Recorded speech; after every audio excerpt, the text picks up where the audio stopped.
Good morning to all and welcome to Corporate Finance online classes. This is Dr. Mahesh M. Onjeri, Assistant Professor from Department of Management Studies, SDM College of Engineering and Technology, Dharwad. Okay, so dear students, we have arrived at the end of the chapter Time Value of Money.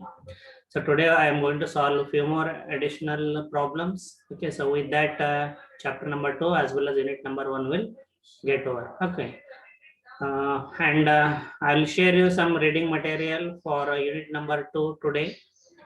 Okay, so from Monday I will be beginning unit number 2. Okay, you refer the syllabus, you will understand what is included in unit number 2. Okay, and then you need to read and be prepared in order to understand. If you do not read, it will become difficult for you to understand. Okay, so I hope that is simple.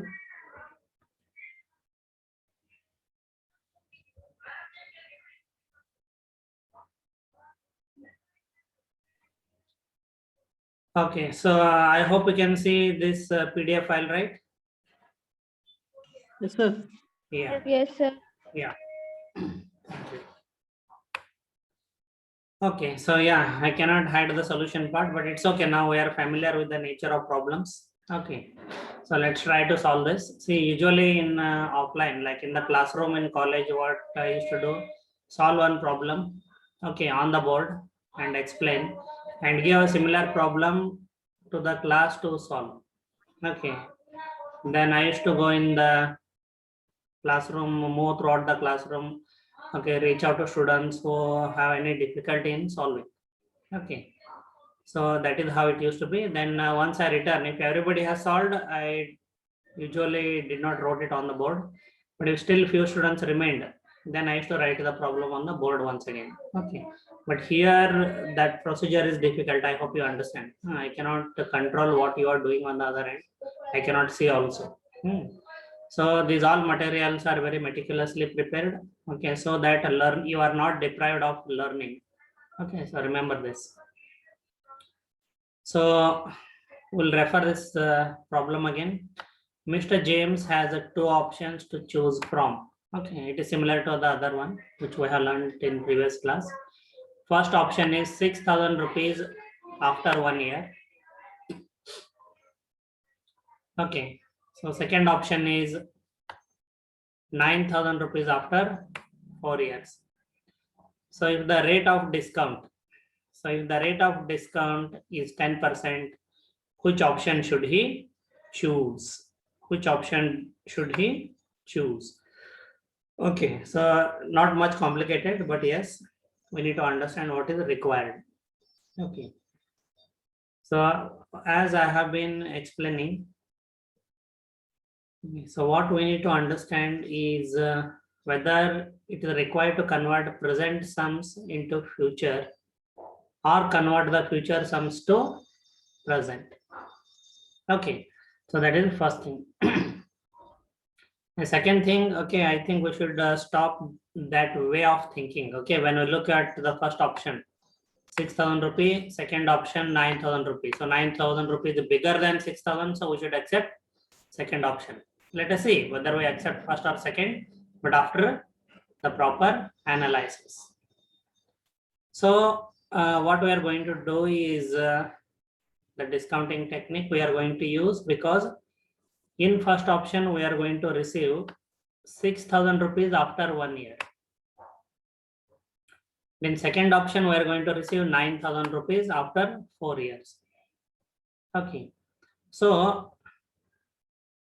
we need to find out the present value of 6,000 rupees which you are going to receive after 1 year, as well as we are going to find out, okay, the present value of 9,000 rupees which you are going to receive after 4 years. Then you compare both. Okay, then you compare both, because both will be in present value. Whichever is bigger, you have to choose that option. So I hope what I explained, is it clear?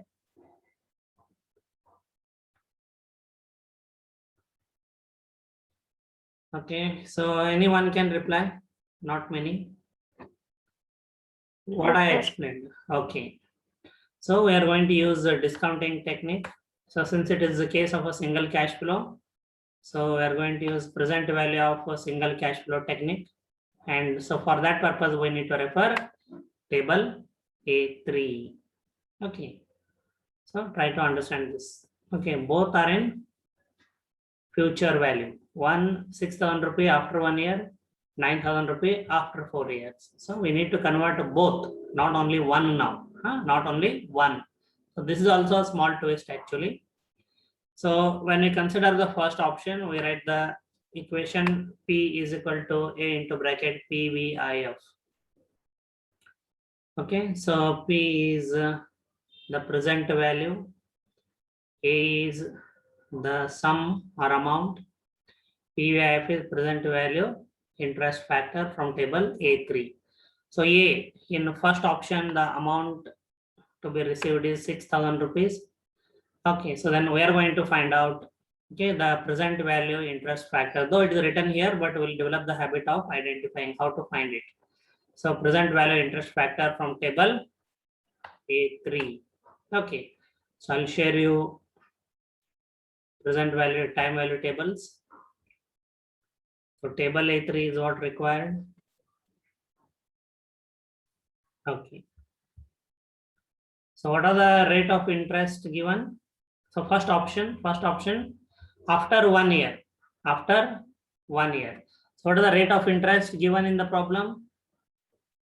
10%. 10%. Okay. So first year row, 10% column. The present value interest factor is, can you see this? Yes, sir. How much it is? Yes, sir. Yeah. 0.909. Yes, very good. 0.909 from present value of 1 rupee. So 0.909. I'll fill it in the equation. Okay, so 6,000 into for 1 year and 10% interest rate, the present value interest factor is 0.909. So 6,000 into 0.909 is 5,454 rupees. Okay, so this is the present value of 6,000 rupee, which you are going to receive after 1 year. So this is the present value. Same way now, so we are going to find out the present value of second option. Second option is 9,000 rupees after 4 years. So equation is same. So amount or sum to be received is 9,000 into bracket. We have to find out present value interest factor for 4 years and 10% interest. Okay. So what you can see here, 4 year, 10% interest. I'll go here, 10% interest, year 1, year 2, year 3, and year 4. So the value is 0.683 or 0.683. Remember, we are referring table A3, the present value of 1 rupee, where we are finding the present value of a single cash flow. If it is present value of an annuity, we have to refer table A4 anyway. So now our value is 0.683.